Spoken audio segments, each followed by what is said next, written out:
ايه يا جماعة ده يا جماعة؟ معقولة كده؟ كل يوم الاهلي يجيب بطولة؟ كل اسبوع الاهلي بيفرح جماهيره ببطولة جديدة؟ ده انا النهاردة حتى كنت نايم، صحيت لقيته بيقولوا الاهلي خد الدوري. طب ازاي يا جماعة خد الدوري والاهلي مش هيلاعب الزمالك يوم الخميس وناقصه نقطتين؟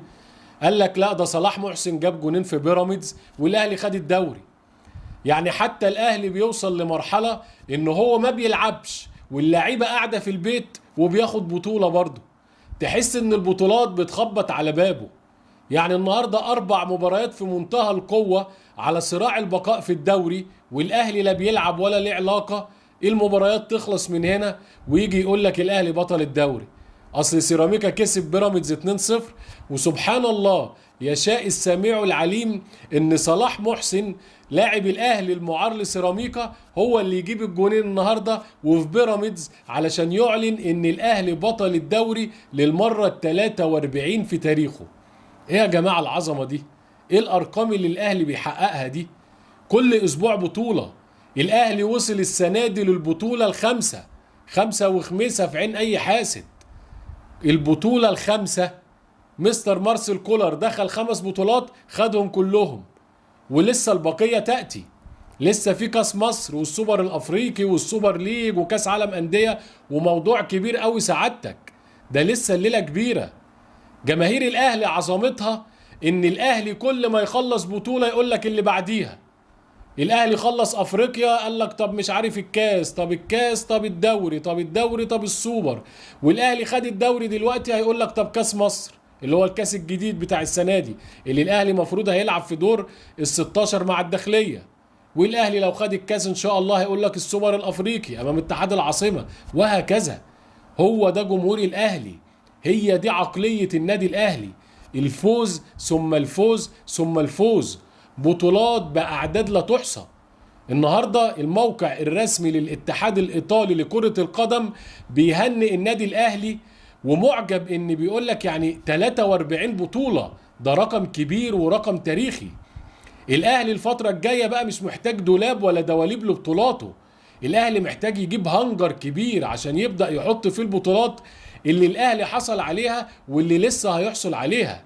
بصراحة شابوه لمجلس إدارة النادي الأهلي، لأنه هو السبب الرئيسي في البطولات اللي الأهلي بياخدها لحتى هذه اللحظة، بسبب عنصرين في منتهى الأهمية. علشان الكرة في الأول والآخر هي الإدارة، ثم الإدارة، ثم الإدارة. بعد كده بقى يجي بقى الجهاز الإداري أو الجهاز الفني أو اللاعبين.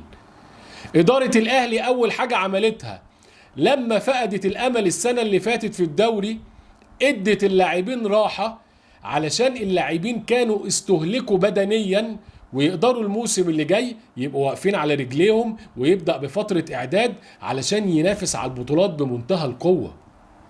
وده اللي حصل. الاهلي اللعيبة لما ريحت ما عملش صفقات كتيرة، ما لعبش في اساس الفريق. اللاعبين اكتسحوا الاخضر واليابس، 5 بطولات من 5 بطولات. القرار الثاني الرائع لمجلس الإدارة هو استخدام السويسري مارسيل كولر.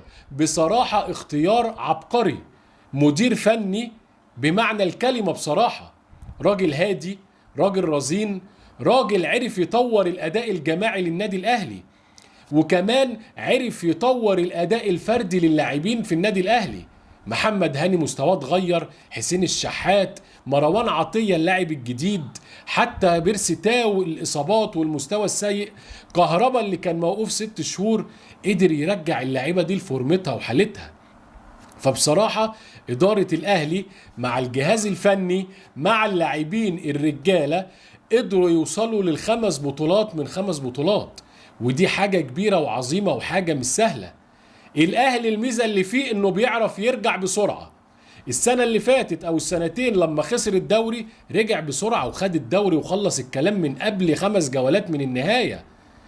الاهلي السنه دي لما اتغلب 5 من صن داونز والناس قالت لك دي بدايه موسم كارثي للاهلي، الاهلي رجع وبقوه من موسم كارثي لموسم تاريخي. سبحان الله، هو ده النادي الاهلي. الجماهير النهارده بدات تقول لك الكاس يا اهلي، خلاص ماشي احنا خدنا الدوري، عاوزين البطولة السادسة، وهو ده عظمة وتاريخ النادي الأهلي. نقطة تانية هنتكلم عليها وهي حديث الساعة إمام عاشور. إمام عاشور أهلاوي، خلاص الرتوش الأخيرة بتخلص مع نادي ميتلاند الدنماركي، والقيمة تقريبا هتكون 3.5 مليون دولار علشان يكون إمام عاشور لاعبا في النادي الأهلي. في ناس هنا هتسأل هتقول لك طب يعني احنا بعنا حمدي ب 3.5 مليون دولار واشترينا إمام عاشور ب 3.5 مليون دولار، كده احنا عملنا ايه؟ النادي الاهلي مش نادي استثماري، هو مش عايز يكسب في لعيبه. النادي الاهلي نادي بطولات، حوار المكاسب دي مش بتاعته ولا بيفكر فيها نهائي. هي القصه لما حمدي فتحي بالعطاء الكبير السنين اللي فاتت والبطولات اللي جابها مع الاهلي والرجوله والاخلاص، لما جاله عرض من الوكرة القطري الاداره ما ترددتش، رحبت ان اللاعب يطلع ويبدا ياخد يعني نقدر نقول يعني مرتب محترم او عقد محترم من الوكرة يأمن نفسه لانه لاعب يستاهل. مستر مارسيل كولر هنا قال لك في الاجتماع الفني اللي حصل مع لجنة التخطيط وكابتن محمود الخطيب، انا عاوز بديل لحمدي فتحي وعايز مهاجم اجنبي وعاوز بديل لعلي معلول. ده اللي اتكلم فيه. فالادارة بالنسبة لها انسب بديل لحمدي فتحي هو امام عاشور، لاعب صغير في السن، لاعب امكانياته كبيرة جدا، ولاعب منتخب مصر يقدر ده يعوض مكان ده، لكن الاهلي مش هيبص لفلوس. النقطة التانية والمهمة ايضا ان امام عاشور لاعب خد بطولات مع نادي الزمالك، يعني لاعب بتاع بطولات، لاعب مثل منتخب مصر في كاس الامم وتصفيات كاس العالم، يعني عنده خبرات عالية جدا.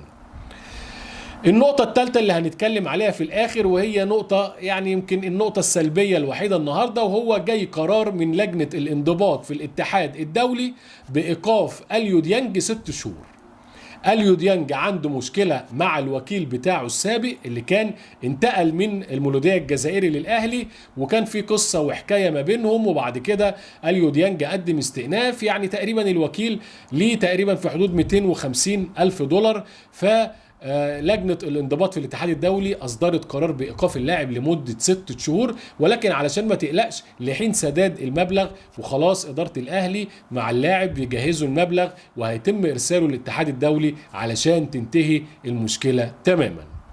في الآخر بنقول مليون مبروك لجماهير النادي الأهلي ومجلس إدارته وجهازه الفني واللاعبين، بطولة الدوري العام ال43 في تاريخه والبطولة ال5 السنة دي. مليون مبروك. كده خلاص يوم الخميس أصبحت مباراة الأهلي والزمالك مباراة القمة، مباراة تحصيل حاصل.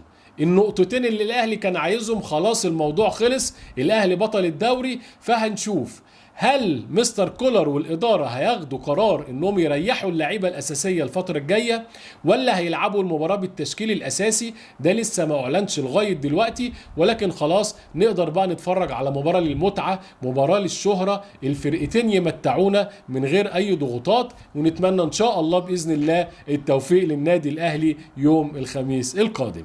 في النهاية بحب أشكر حضراتكم، كان معكم عمرو مصطفى نسر الجزيرة. ولو حضرتك بتتابعنا أول مرة ما تنساش تدوس اشتراك في القناة وتفعل الجرس، والسلام عليكم ورحمة الله وبركاته.